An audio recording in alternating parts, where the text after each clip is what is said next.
Welcome back, everyone, to another episode of College Hockey Talk. On today's podcast, I'm joined by freshman of the Cornell hockey team, Ashley Messier. Welcome to the podcast, Ashley, and how's everything going? Hi, thanks for having me, and things are going pretty good, thanks.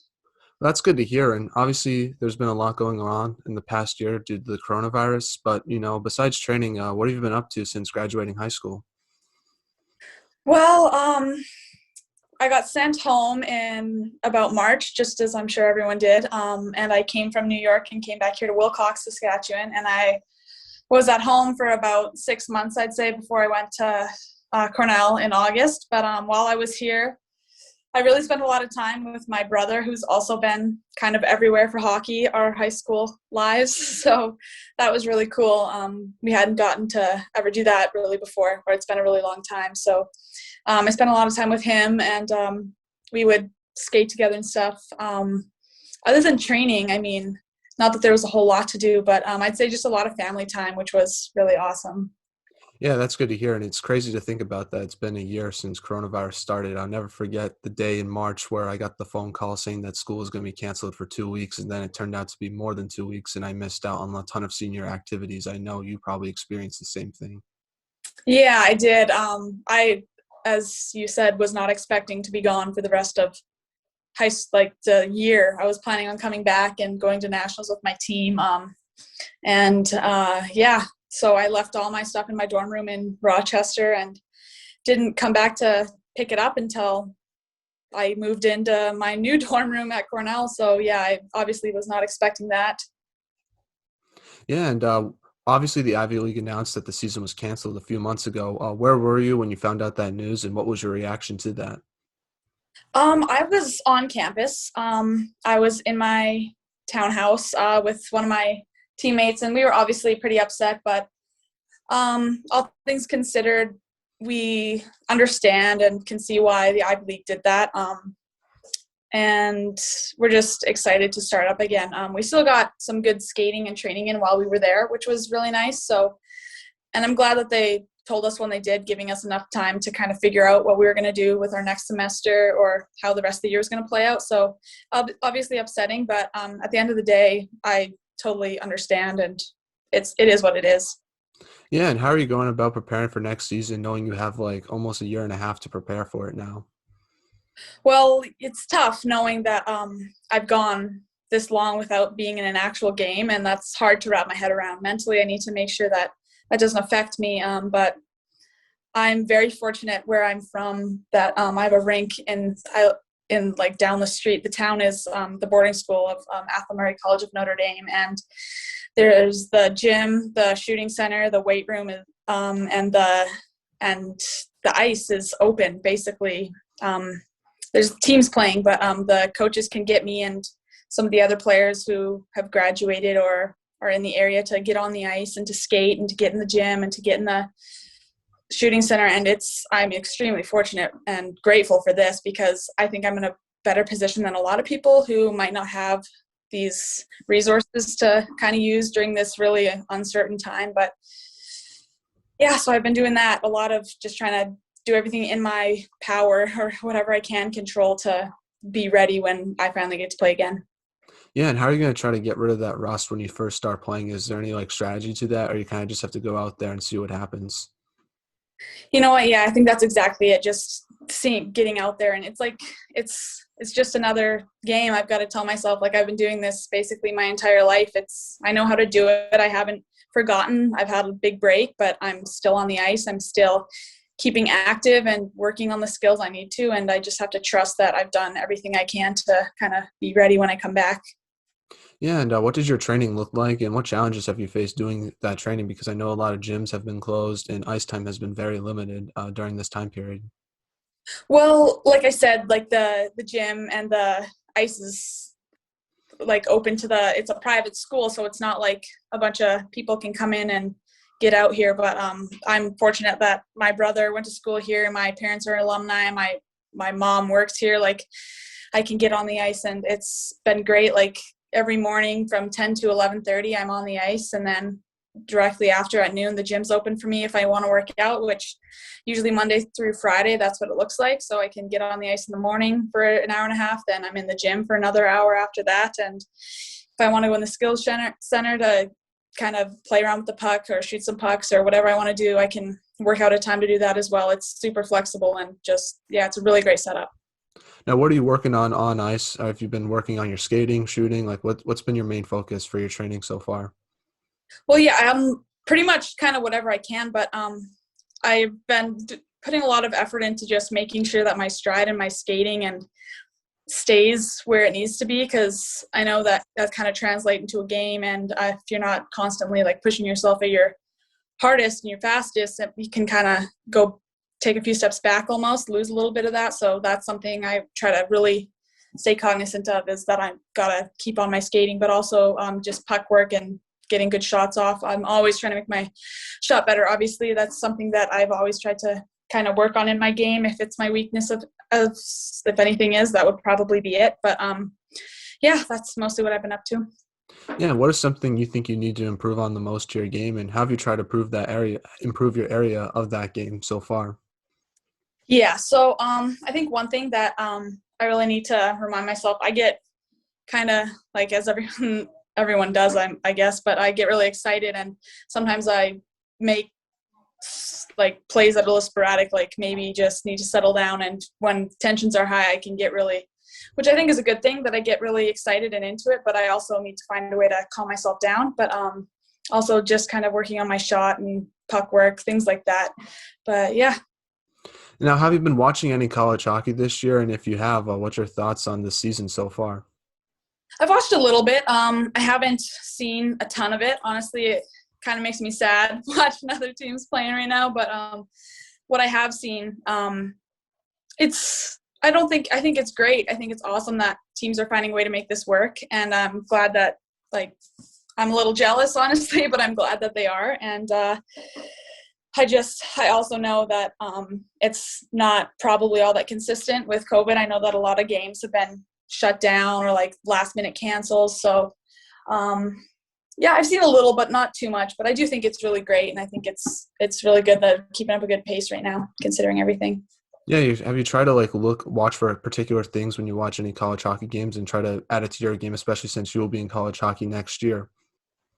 Yeah, I think a big thing about like watching those games and like watching NHL games, any games, is like I can see it and I can think about it and I'm like, okay, yeah, like I get it. And then I think it's just a totally different thing when you're out there and you're on the ice. You just have to kind of adjust to the speed, and I can know, okay, it's going to be fast, it's going to be faster. And then I get out there, and you can never really fully understand or prepare until you're thrown into that situation. But yeah, I definitely try to make sure that I know, like, all right, I'm not going to have like as much time probably in the past to do what I want with the puck or to make decisions. So got to be quick and just kind of get used to it.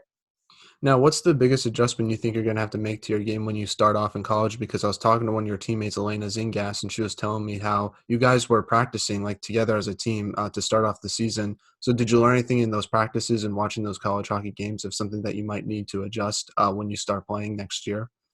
Yeah, for sure. I think, like I said, with the having time, it's going to be quicker. I know that for sure. And I also think one thing I need to get used to is the girls are going to be probably old.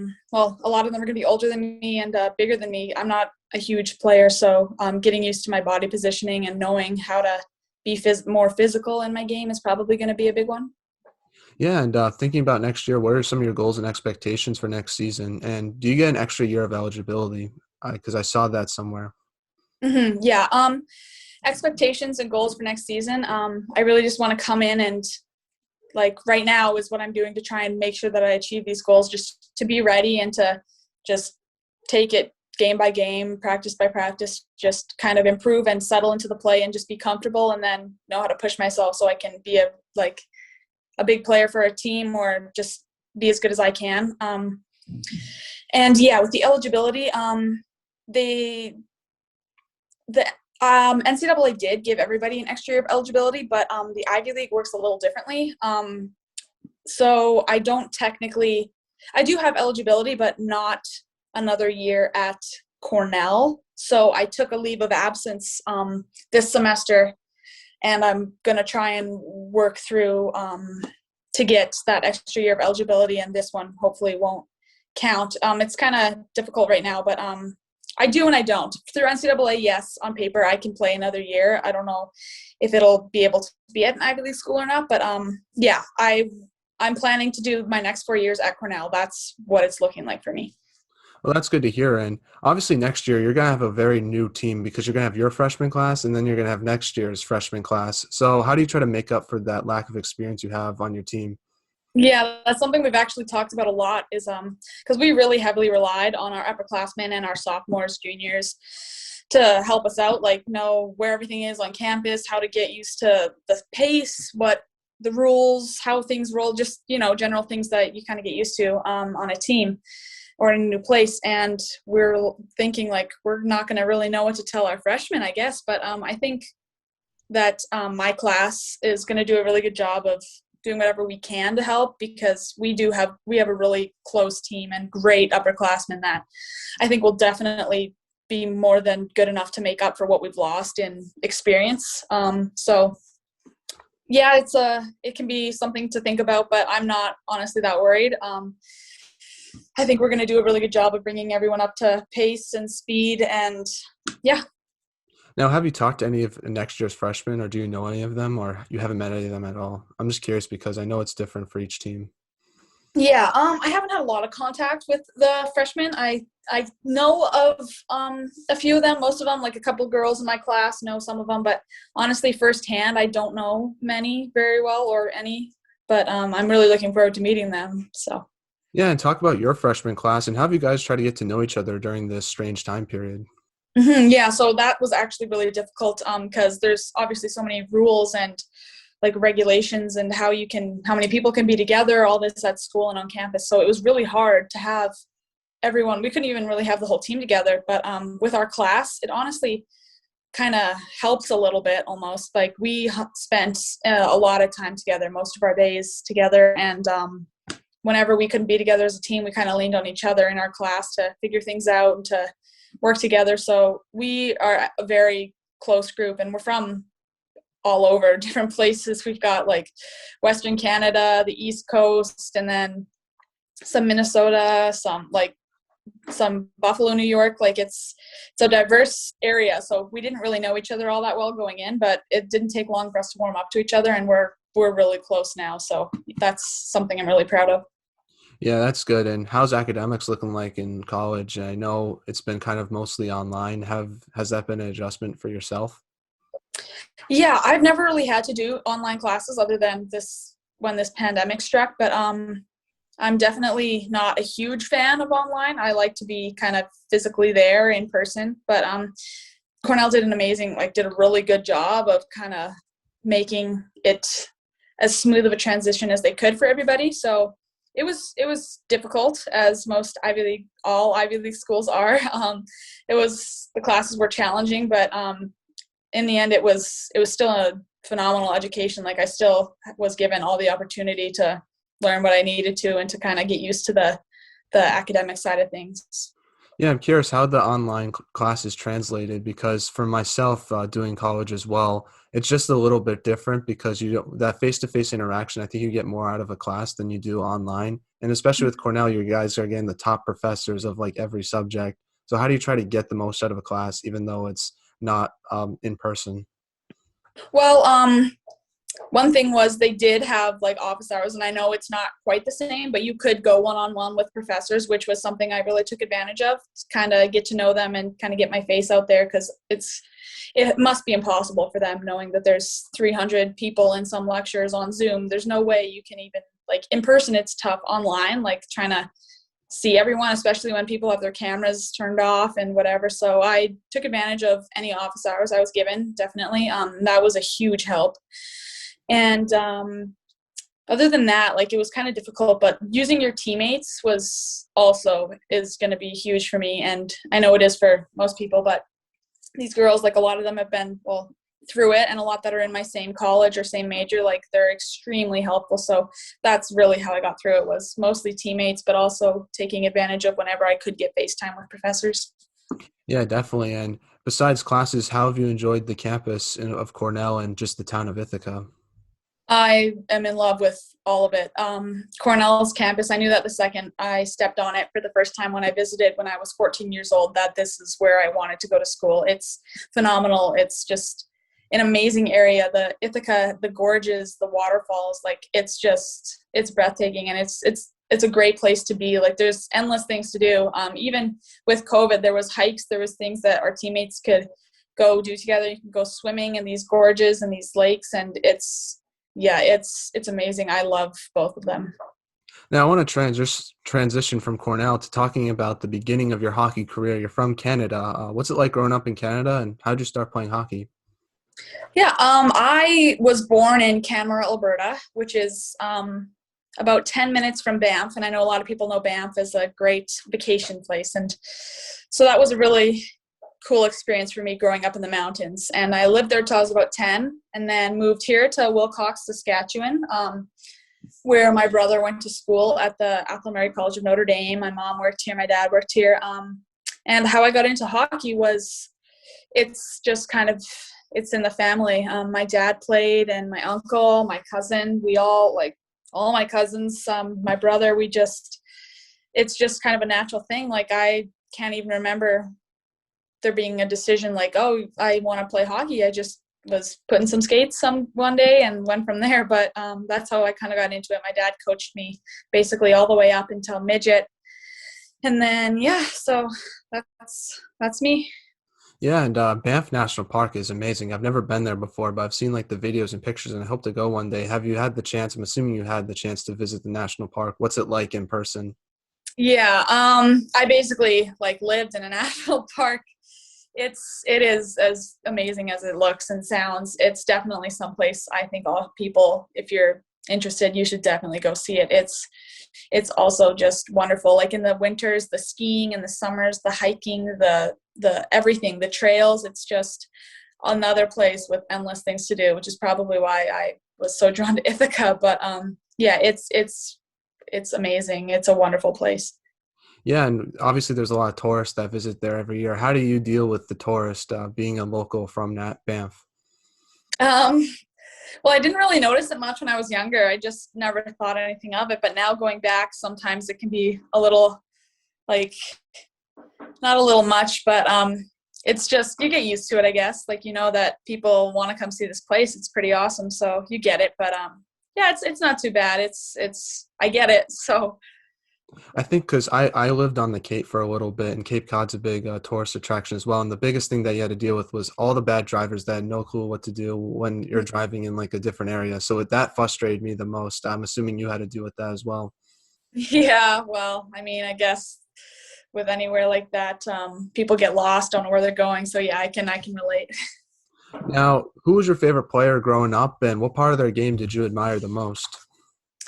When I was younger, I loved Jonathan Taves, and I think that was because my brother did.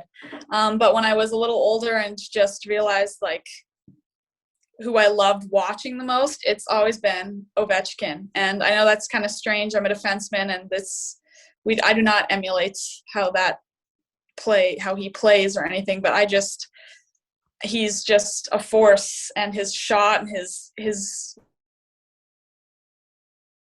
something I've admired so much. So yes, definitely Alexander Ovechkin. Yeah, no, I love Ovi. When he won the cup a few years ago, it was really cool to watch, and it was just to see how excited he was to win it was one of the coolest things ever. And I was just watching it on YouTube last night just to bring back some memories. So, what was it like watching him win the Stanley Cup?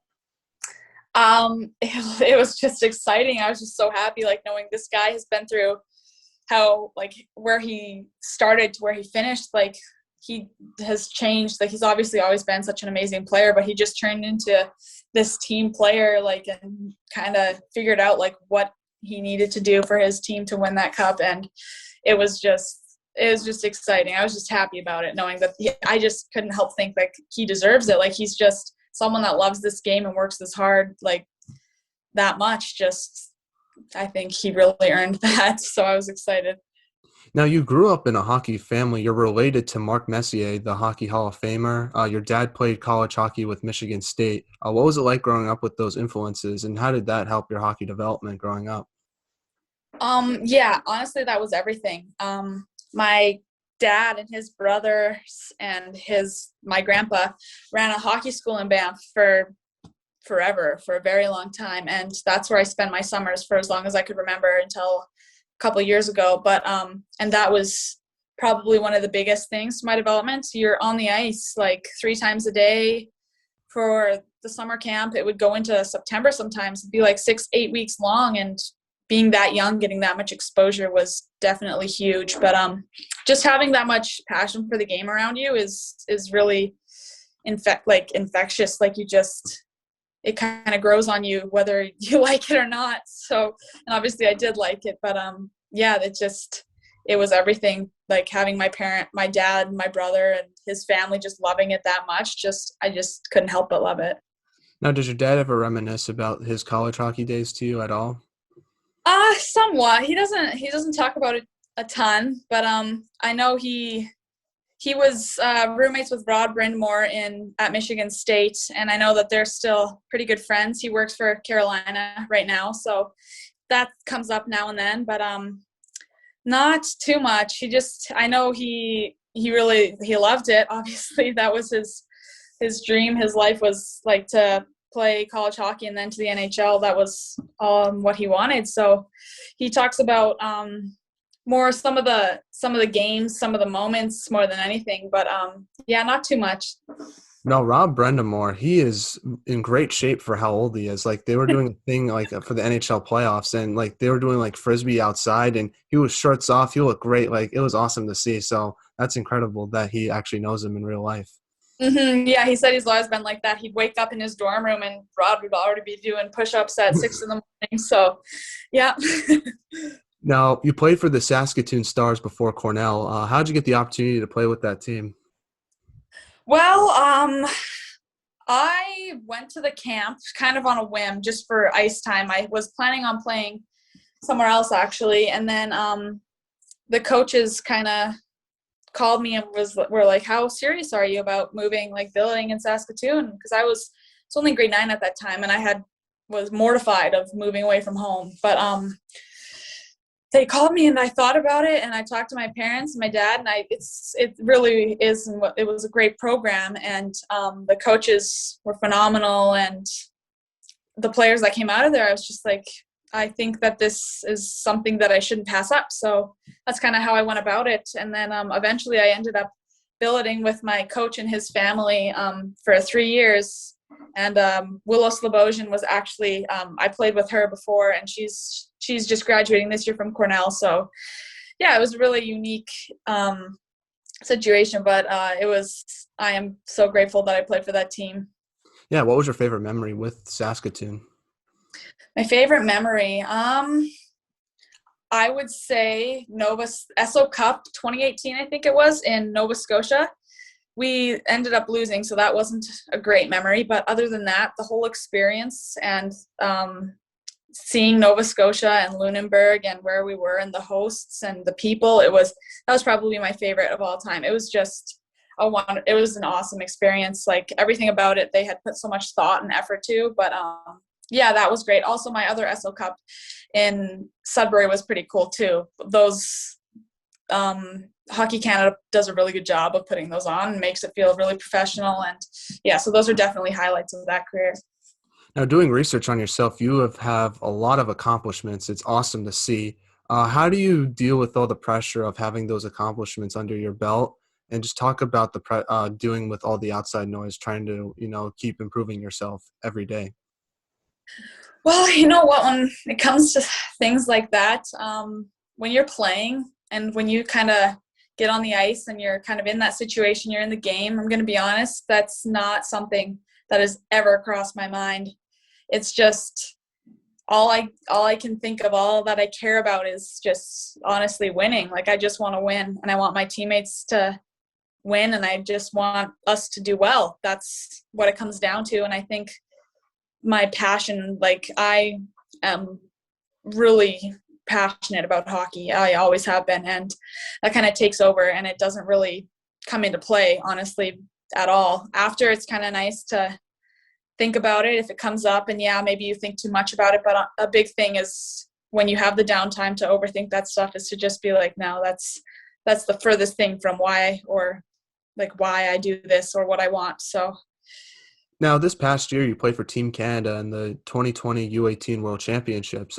My question is, what's the process for getting selected to Team Canada? And talk about that experience as a whole. yeah, so you get scouted throughout the year from Hockey Canada scouts, and then you get kind of notified that you have been selected for there's like a fitness testing portion of it. So you get selected for that. And so I was selected for the fitness testing. I completed my fitness testing and then was moved on to the camp portion of it, where you go to Calgary, Alberta for 2 weeks with, I can't remember, 60 other players. And you have inter-squad games, practices, dry lands.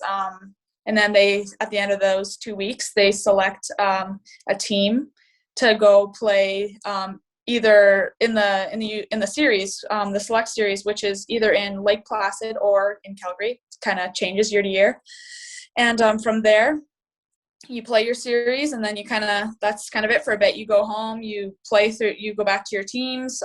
They keep watching to see how things go. And then the final thing they kind of look at is the U18 nationals, which is like the provincial teams play against each other. So like Team Saskatchewan, Team Ontario, like you all come together in this big U18 nationals.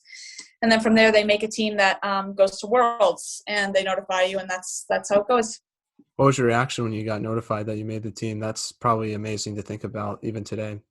Yeah, I really wasn't. I was on the bus going to Vermont for a tournament, and I actually let my friend pick up the phone because I was like, oh, I went to grab something from someone, and she picked up the phone because it was a number I didn't have, and she was like, oh, it's free. Oh, they're like, it's not like a scam call. And I was like, oh, shoot. So I grabbed the phone, and I was like, oh, I really should have picked that up and not let you. But yeah, it was really exciting. It just kind of, I didn't see it coming at that moment. At least I was really focused on what I was doing, and it was just, yeah, it is definitely, like you said, it's something you don't forget. Now, you won silver medal in that tournament, but even though you won the silver medal, talk about the international experience. What was that like? And just talk about your whole tournament experience as a whole. Yeah, so international play it's exciting. It's the best that it gets, honestly. But going from the series against the U.S., you kind of get a feel for what you're getting yourself into, because those are usually the top competition for Canada, at least. But every team holds something different and has something to watch out for. So it's really interesting to kind of see like how the other places play. It's really interesting experience, but it's fast, and it takes a minute or two to get used to, and then it's like riding a bike. You get back on like you've always played hockey, and you just know like you just adapt and you get to it, and it's awesome. Now, where do you keep your silver medal, and what does that medal mean to you? Because that's awesome accomplishment. I keep that silver medal. I have this box in my room with a few other things in it, a couple ribbons from when I was in middle school doing cross country, and from other things that I have done or received over the years. And I keep it there with my silver medal, and from nationals, my silver medal from the ESO Cup. And I really don't like it. But I keep it because I know it's important, and it kind of reminds me like it's not easy, and it's not supposed to be easy, but this is why you do it. Like it just reminds you like it takes a lot of work to get to number one, and to be number one, and to win with those teams. So it's a really good reminder for me to know like this is why you're working so hard. This is why you don't want that to happen again. So that's a big thing for me. Yeah, no, I was listening to an interview with Brian Burke, and he was the general manager for Team USA when they won the silver medal in the 2010 Olympics. And he was saying, like, when they first lost that game, it's really tough, and they really hated the silver medal because of what they went through and how they lost in that last second game.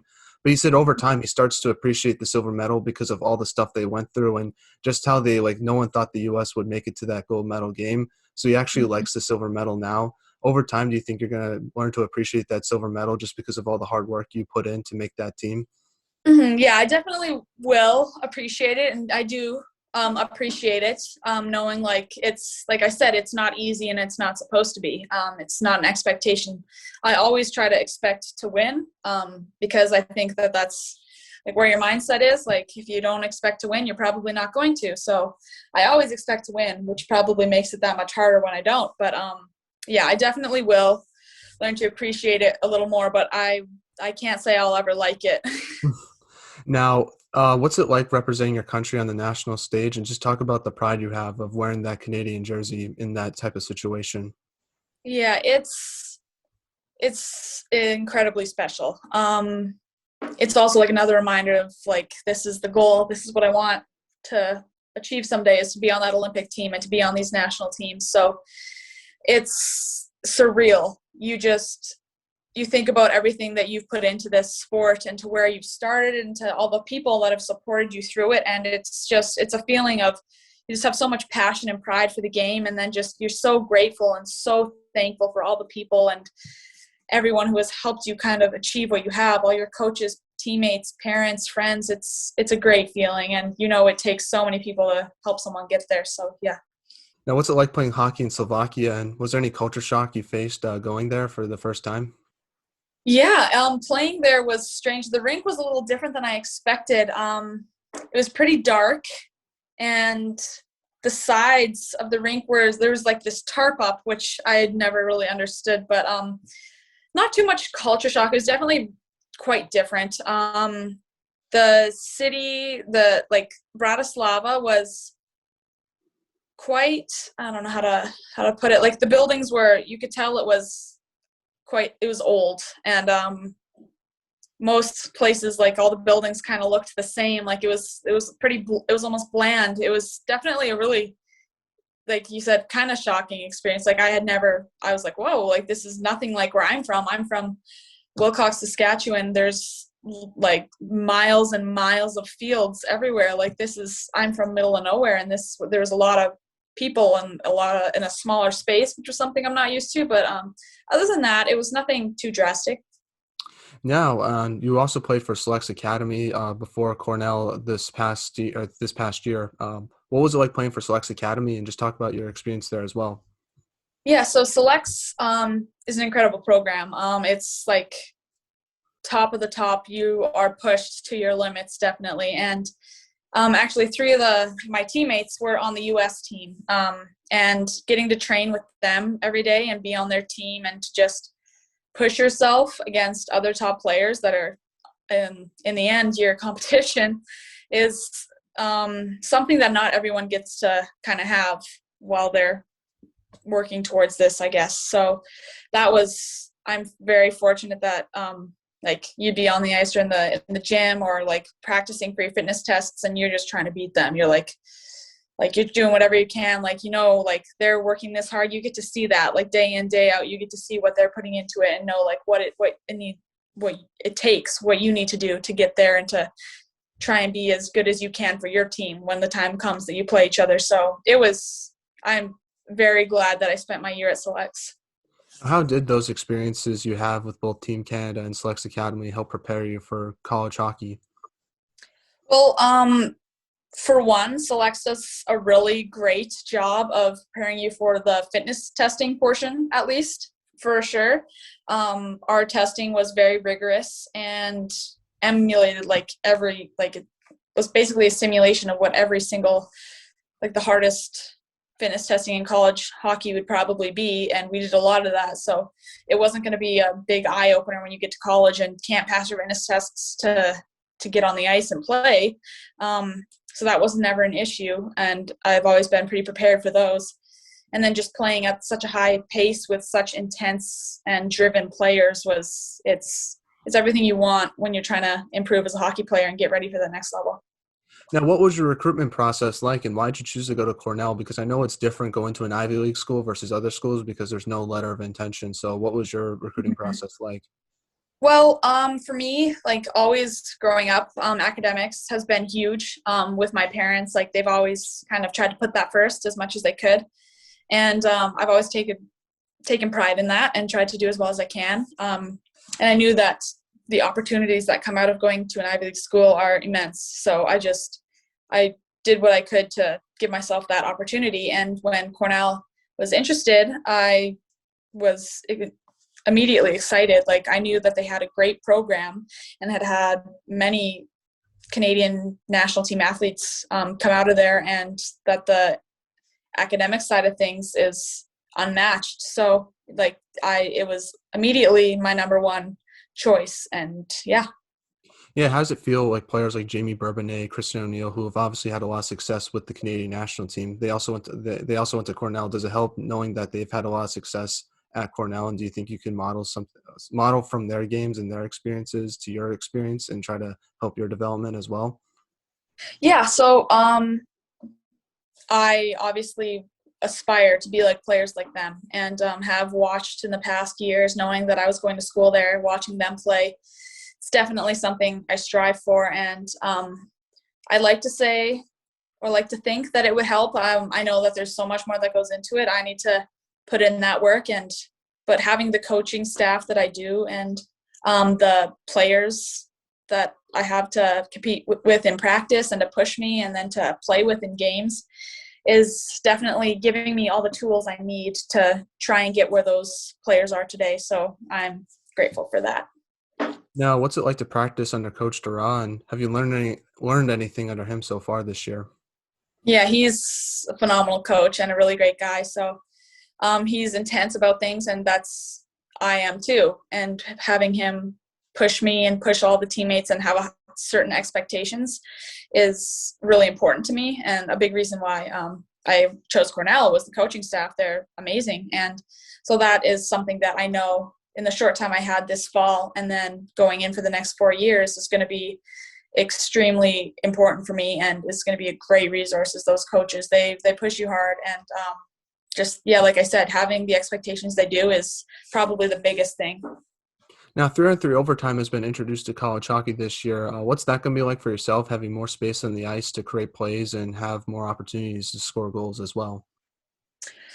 Yeah, I'm just hoping that that I can just kind of adapt to that and do what I can, and just try and be the best player I can, I guess. I don't really know. I can't try to hype it up too much. I just have to remind myself, like, okay, I've played this sport my entire life. I know how to do this. Just take it day by day, and I'll figure it out, and eventually be in a place where I'm comfortable enough to try and get to that next level.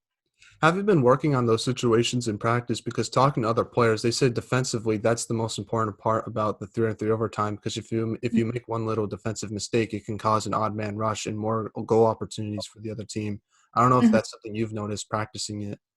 Yeah, and I've been in 3-on-3 overtime situations and that's exactly it. It's extremely important that you stay with your man, and that you don't. Making a mistake can be quite fatal in those situations, which is exactly what happened at Worlds this past year when we took the silver medal.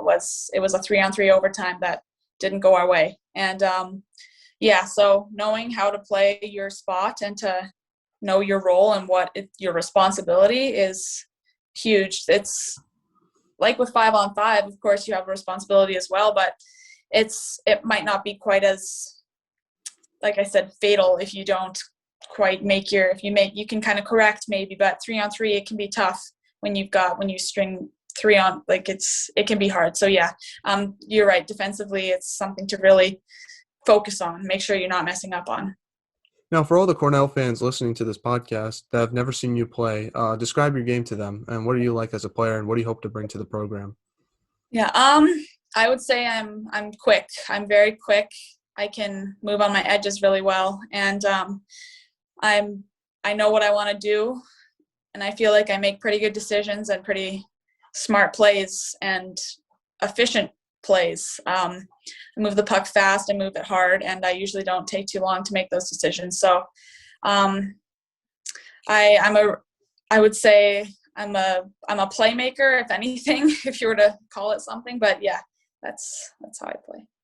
We're now in the non-hockey segment of the podcast where I ask you some non-hockey questions. My first question to you is, what's your favorite class at school? My favorite class. I took a business management class in the fall, which was a lot of what we call, or what we had were called case studies. And you were given situations of businesses, and you'd have to read through this big long case study of them, like this is them, this is their background, and you kind of had to write up what you would do to fix their current situation, which was really cool because it was a really creative part of that class that I had never really experienced anything like. So that's probably my favorite. That's awesome. Are you a business major at Cornell? Yes, I am. That's cool. That's awesome. And what do you hope to use that major for in the future? I'm not 100% sure. I don't know what my concentration is going to be, but I am definitely interested in business strategy type things, like those kind of figuring out where you're going to go, what's going to help you succeed. That's awesome. Yeah, I'm doing an internship this summer and I'm working for a sports organization and I'm trying to learn the sports side of working for a business in sports. So I think that's going to be interesting. So I'm excited for you as well to get to do business. Yeah, me too. Now, what music do you like to listen to and what artist fires you up before a game? Music.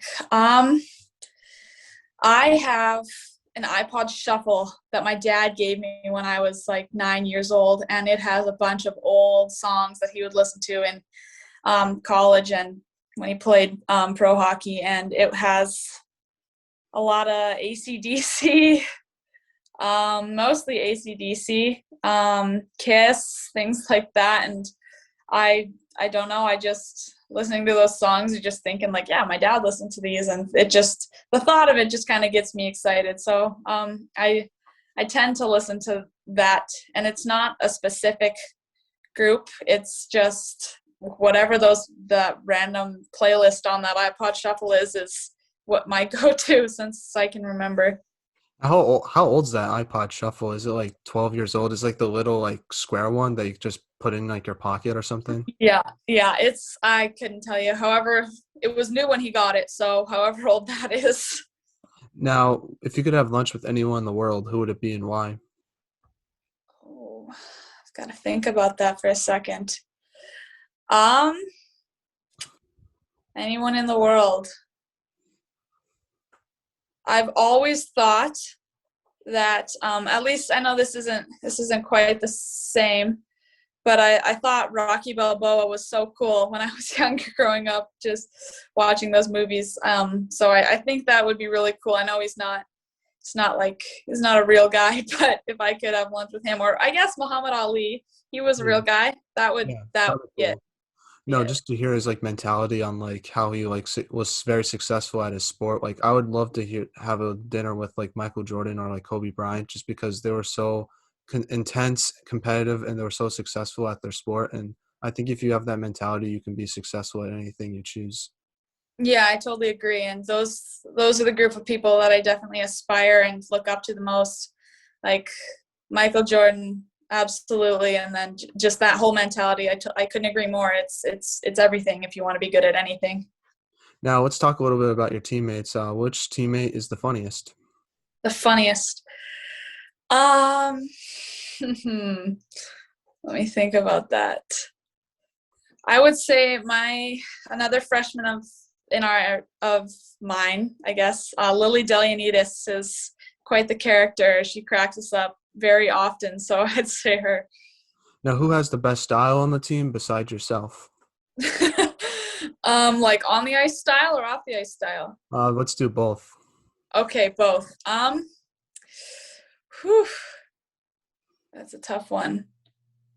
You know what? It might be Caitlin Jochums. She's also a freshman, but she definitely puts a lot of pride in that. She's got some good style. Nice. Now, going back to some hockey questions now, what advice would you give a younger player trying to make it to Division I college hockey? Um, I would say like one thing that at least when I was younger, always playing, was I took everything really seriously, even if I was told like it's really not that big of a deal. You don't need to like get so worked up about this. I think it's important that you take every stage of the game that you're at, you take it seriously, and because it's creating habits, it's creating a character, and that's important. That's everything when you get to the level you need to be. So I would say just keep taking it serious if you are, and if you aren't, maybe look at what you can do to kind of engage yourself a little more and push yourself. Now, what should be done to help grow women's hockey, in your opinion? Because I know you've been through junior hockey throughout your entire life, and you've obviously practiced with some college hockey players this year as well. Mhm. So, looking back at your experiences in hockey, what do you think should be done to help grow women's hockey in general?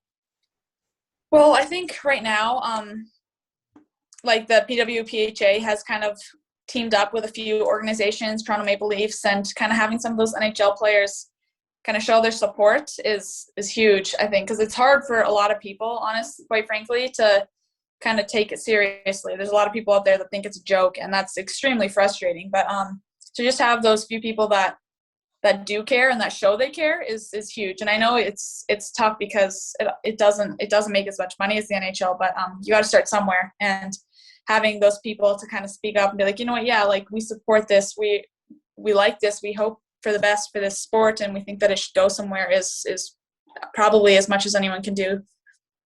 Yeah, no, I hope this podcast is a little platform to help grow the sport. How do you try to change those people's mentalities on the sport who might be negative, like you just said? Yeah, a big thing I would say is to just not give them the time of day at all. If most people like that probably aren't going to change. A lot of them from a different generation, honestly, like that's just how they are. But just getting as good as you can at this sport and showing people that this is legit and that people care about it and they're good at it is all you can do.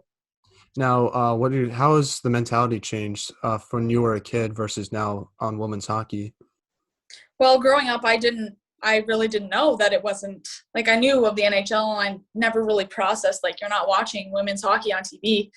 But I guess I did grow up playing with boys and it just didn't really cross my mind. But from then to now, I've just started to see it more as like I do have a responsibility in this sport. Like I care about it for myself and I want to be better at it, obviously, and do as well as I can. But at the same time, there are so many people around the world, like younger girls and girls that are going to want to play this sport to a certain level that might not have that opportunity. Like right now, it's kind of hard to, if you're not in college, if you're older than that, it can be tough to find anywhere to play. So I've kind of taken on more of a realist role on it. Like, okay, there's things that you have to do for yourself, but you also have to look out for those other people that want to play the sport, who care about it as much as you do.